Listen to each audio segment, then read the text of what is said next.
Hello, this is Hi-Fi Finder. How you doing? Um, Today I want to make a video on the compact disc. Usually I make videos on vinyl and other stuff, but today was, I just decided why not make a video on CDs. They're getting more popular.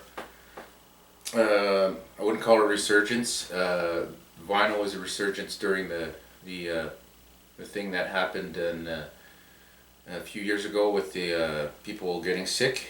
But today's topic is about the medium of compact disc, which was a delivery service using compact disc. It was delivering music through a digital form, which was brand new in the mid 80s when it first came out. And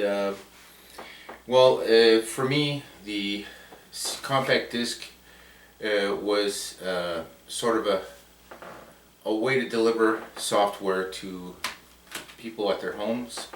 That was early software. I mean, even PCs at the time when they were coming out were delivering software through discs. But of course, first released to the public was before the CD-ROM was the compact disc, which delivered music through a digital language called the Red Book, developed by Sony and Philips. As a music format, it is a great delivery system. It was an improvement over records and cassettes that had came before it in terms of clarity and resolution. As you know, the formats before that had less resolution. Some people prefer vinyl because of its warmth and its delivery. The way it delivers the sound is different in the way it's more organic, in the sense that it's more like it's a natural sounding type of medium. Tape cassette was similar but much less quality in terms of resolution. Also, they had the reel-to-reel, which was, and they had the 8-track, which was basically like a cassette, and the resolutions weren't as high as the compact disc. So when the compact disc came out, it was fairly popular. A lot of people switched over right away to that format because it was new, and people heard about the resolution and the quality, and the fact that you could access each track by a push of a button instead of lifting a needle or fast forwarding, which it took time with those other mediums. But this medium is, in my opinion, is a very good delivery system. When it first came out, some of the content that came out wasn't the best mastering, which means when they took the recording and put it on disc, it wasn't the best sounding compared to, say, traditional records. But then as the 90s moved on, the quality got better. The A to D converters got a lot better and stronger, which the analog to digital converter, which takes the wavelength, the sound we hear right now, my voice is making wave frequencies, and it's able to capture that and digitize it, and then put it onto a disc, and then when you insert it to a player, that converts it back to analog. So what essentially the technology at the time, what it would do is take an analog signal, turn it into a digital, put it on a digital medium, and then in turn, when you bought this digital medium, you'd insert it into your player, and it would play back the analog through a conversion system within the CD player. So at the time, it was pretty advanced when it came out. It was, in my opinion, it was the first digital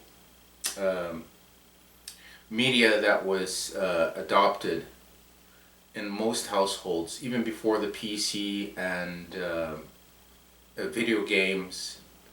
It was adopted in all the households before any other digital technology. This is one of the first digital technology that was mass produced, and it was in almost everybody's household by the mid 90s, even before the PC, because at the time most digital equipment and at the time was very expensive. So today my video is about how to handle a CD and how to insert it into a player and how to operate it. So simple. So I'll give you an example. This is the compact disc. This is how it came. It came in, this is what they call a jewel box. This is now they come in digipacks and all this new style of packaging. But basically it's still the same form inside. You have the disc here. Now, to show you how to properly open up one of these cases, is you'll see that here there's like a kind of place to put your finger. You'll see it's made to put your two index fingers here like this on both sides like this. So this is the opening. You put your two fingers here, your thumb and your your thumb and your index finger, and then you press. What you would do is press both sides, not hard but just slightly, and with your thumb you hold the bottom of the case and you lift up like this, and that's it. You'd open it up. Now also, once it's open, to take the disc out, as you can see there's a center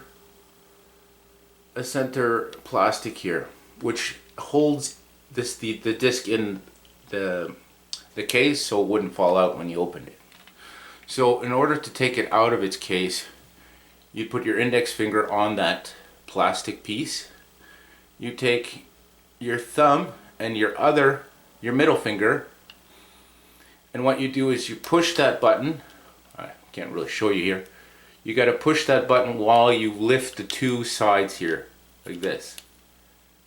So I'll give you an example. Here, I'll do it. Push and you pull out. When you place it back, and you always hold the CD with these two fingers, your thumb and your middle finger or your index, but always never touch the silver part. This silver part is where the data is. So the laser in this player shoots a laser into that silver part to read it.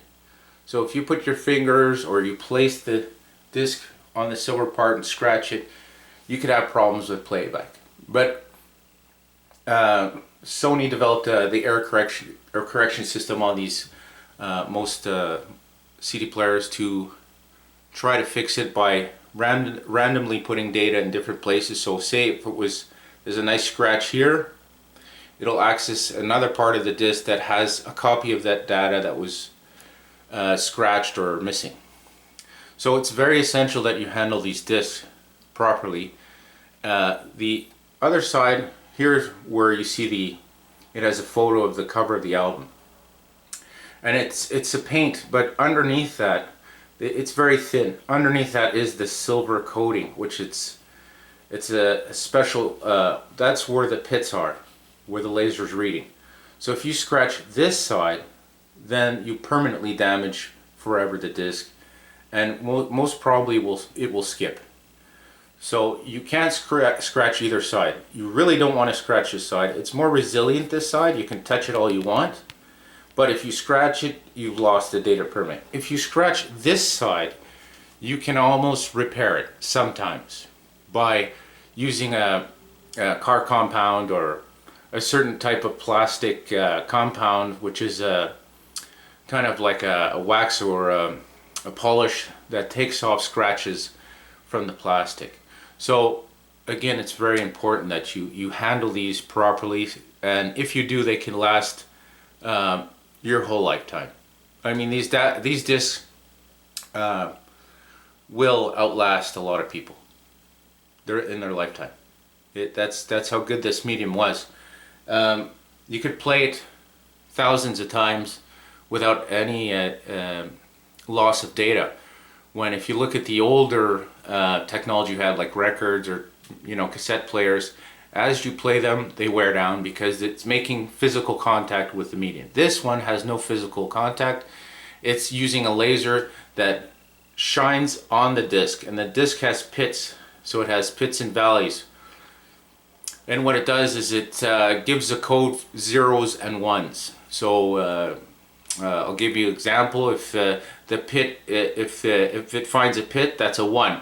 If there's no pit and it's a valley, then that's a 0, which makes a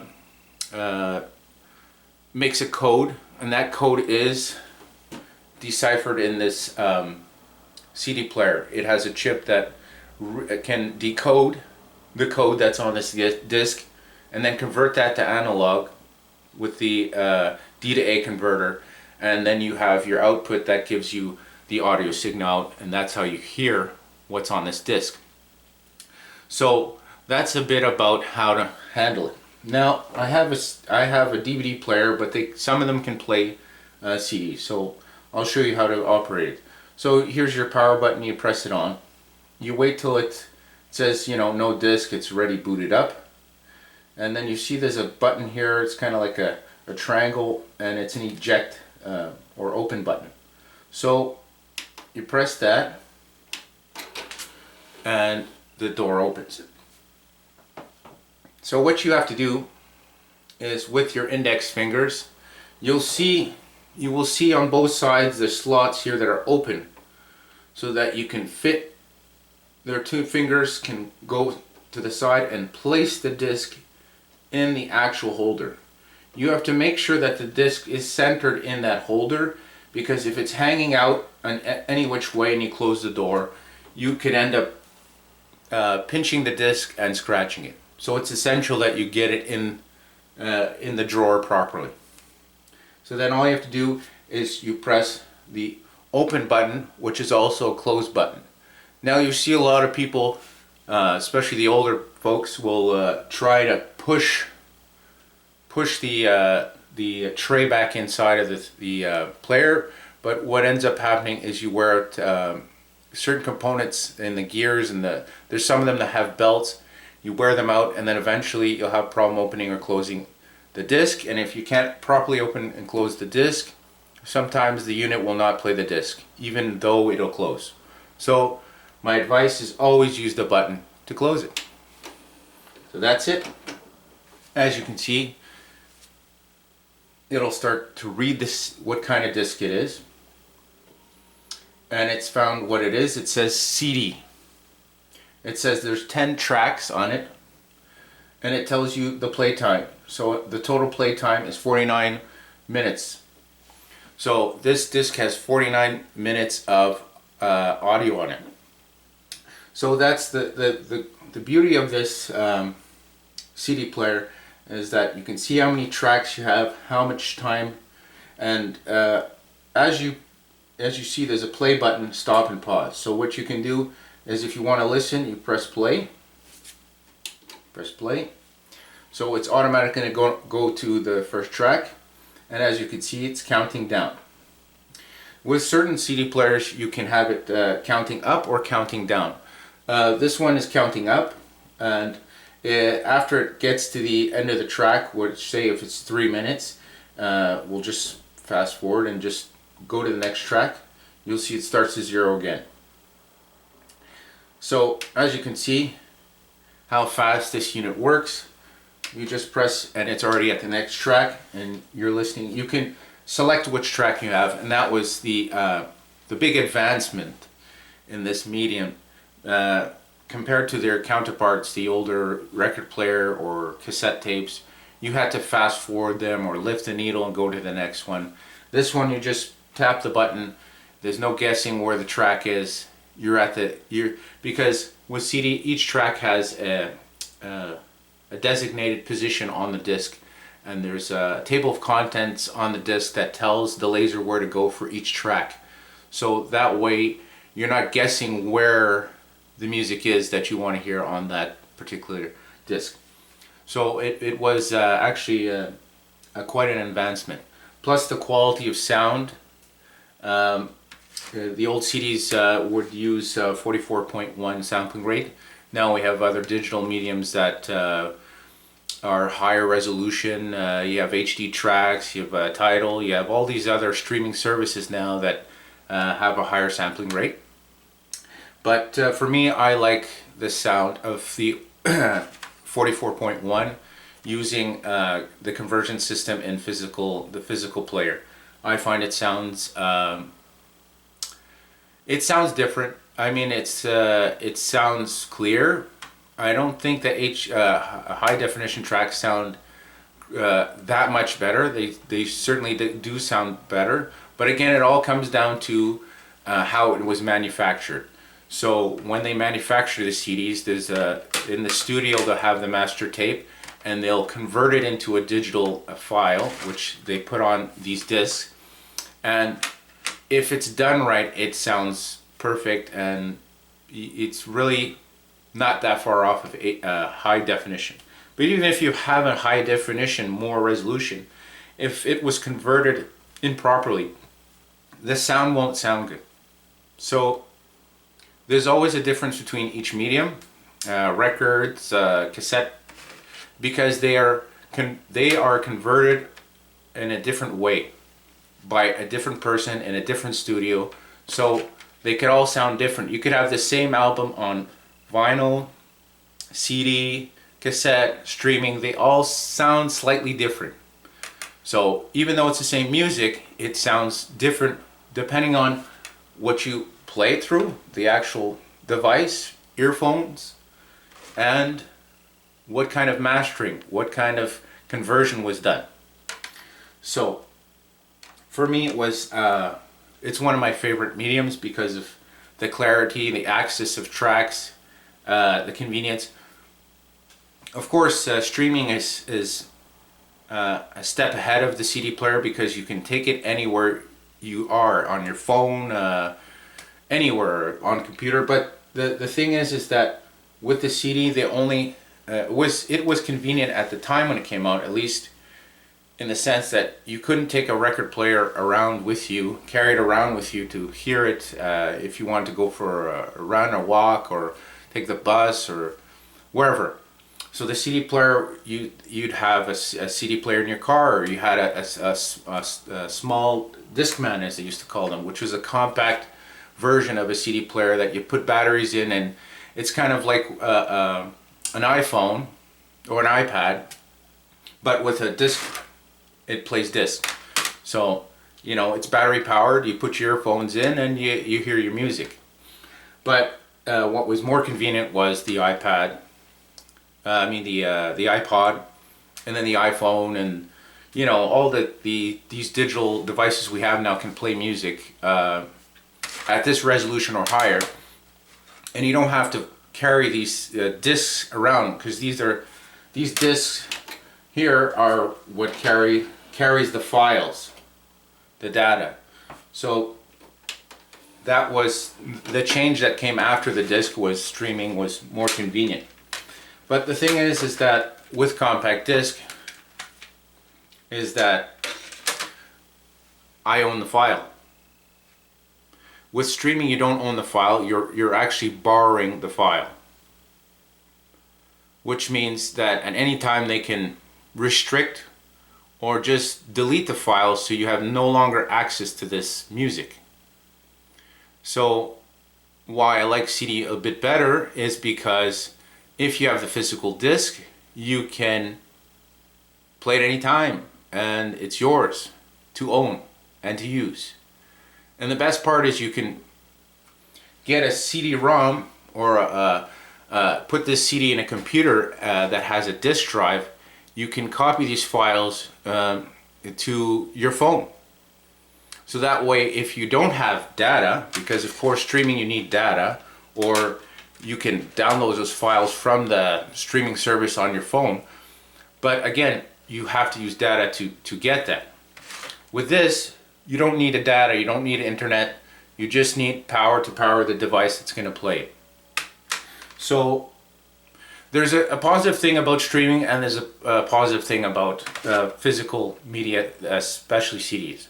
Me, I prefer the CD, having it, owning it, and just the fact that I don't need to use the internet to access what I want to listen to, and no one can track what I'm listening to or monitor what I'm listening to, because it's not, these old devices don't connect to the internet.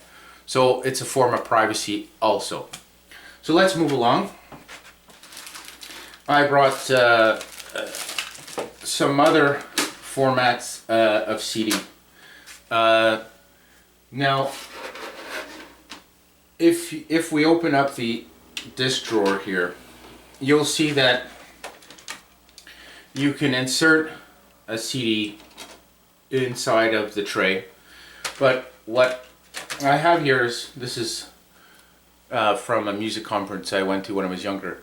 This is a small, I think 3.5, I forget what they call them, 3.5-inch disc. Let me just try and open this for you. Let's see if we can open it. Good. Just opening up here, sorry. So here you go.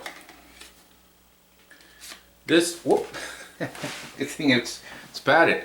But here's a 3-inch disc. Now if we compare it to its big brother, it's so tiny. This is the 3.5, and this is, I don't know, I think a 7. I'm not sure the sizing.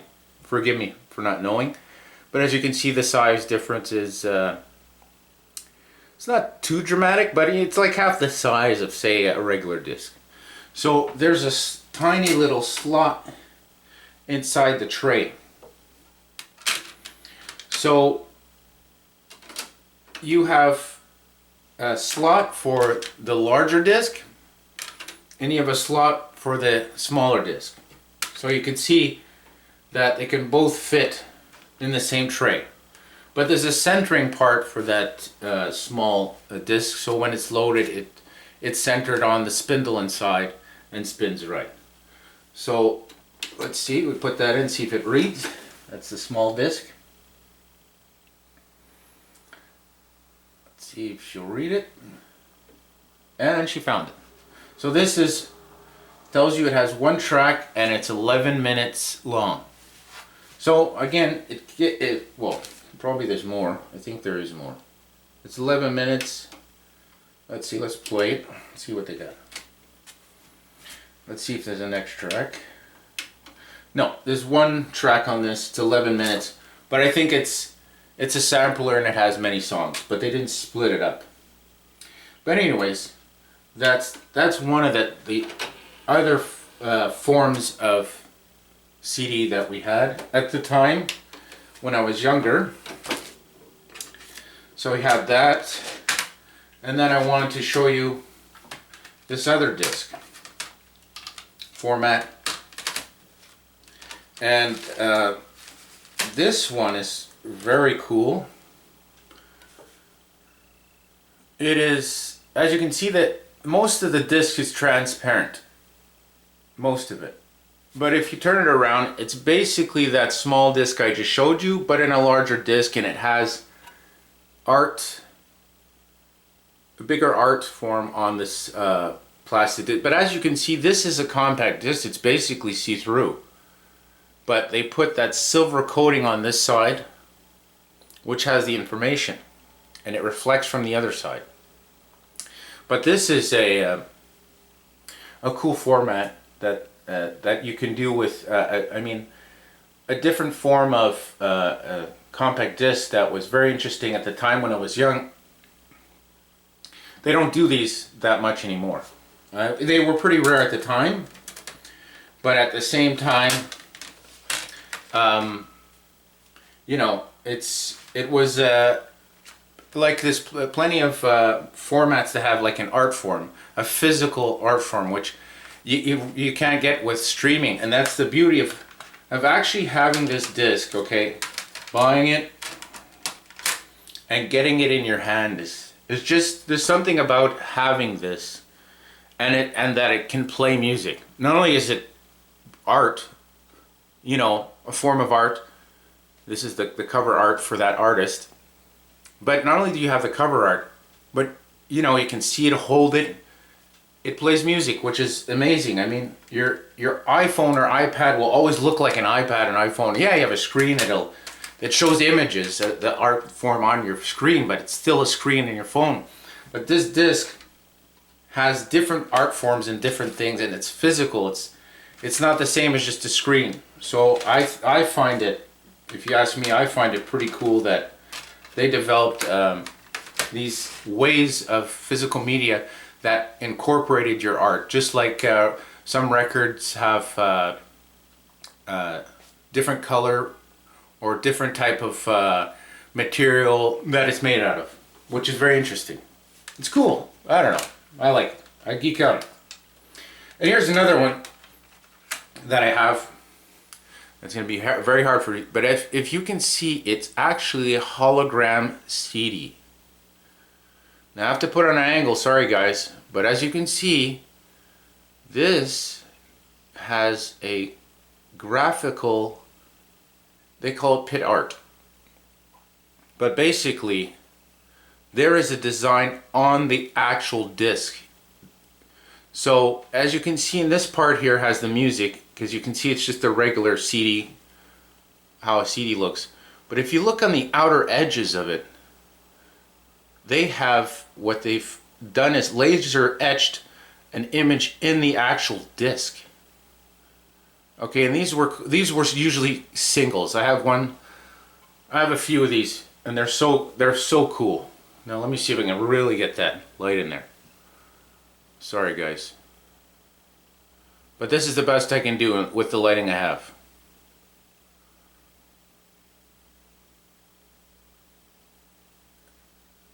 So both sides had it of the disc.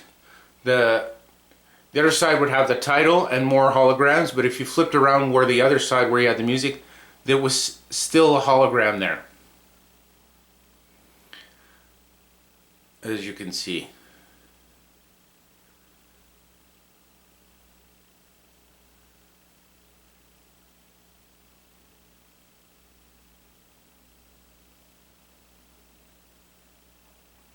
Look at that. Pretty cool, eh? So, the compact disc was not any slouch. And at its time, at its peak, it was a force to be reckoned with. Until the internet was invented and we started streaming with music with first Napster and Torrent and a few other platforms. CD was the king, and for a good reason, because the quality of sound coming out of these physical media was astonishing, to say the least. Because, like I said, for me, it was the first digital media that was in most households at the time. It was the first one that really took off in terms of digital media. Way before computers were in every household, because at the time they were so expensive that not everybody had a PC. But what was affordable digitally was the compact disc. So it was a breakthrough. The CD player was a digital breakthrough. I mean, this really broke through to the market of digital media. So you can almost thank the CD player for bringing you your iPhone and all this digital equipment you have now, because it wouldn't have been well adopted, digital media, without the CD player, because from there came DVD movies and more digital things, and then with the internet, which was digital with your computer, and then to the iPhone. This basically opened the door to the public to introduce them to digital equipment and digital software and digital content. So I think it is a very important part of history. So that's why I wanted to make a video on the compact disc today because it is a part of a very important part of digital history. Anyways, I hope you have a great day. Thanks for joining me. Please like and subscribe, and I'll see you again. Bye-bye.